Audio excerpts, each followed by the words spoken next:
أنا دكتورة أمراض نساء وبعمل عمليات ترقيع غشاء البقرة للبنات، بس من باب الستر وربنا اللي عالم باللي جوايا. بتقول صاحبة القصة: أنا بشتغل دكتورة وبعمل العمليات دي للبنات، وبيجي لي بنات كتير بستر عليهم بالعملية دي. وأنا زوجي اتوفى قريب، وابني عنده 28 سنة وجاله حالة اكتئاب بعد وفاة بابا، لأن هو كان مرتبط بيه ارتباط كبير جدا. من يوم ما أبوه مات وهو قاعد في أوضته وقافل عليه الباب، لا بينزل شغل ولا بيتكلم مع حد ولا بيخرج من الأوضة خالص.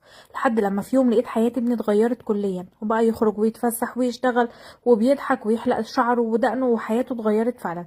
لحد ما في يوم لقيته بيقول ان هو حابب بنت وعايز يرتبط بيها، وانا رحبت جدا بالفكرة ورحت معاه. بس لما رحت اتصدمت. هو فعلا اهل البنت قابلوني كويس جدا، بس لما البنت خرجت وعيني جت في عينها، كانت بنت من البنات اللي جت لي العياده علشان اعمل لها العمليه دي.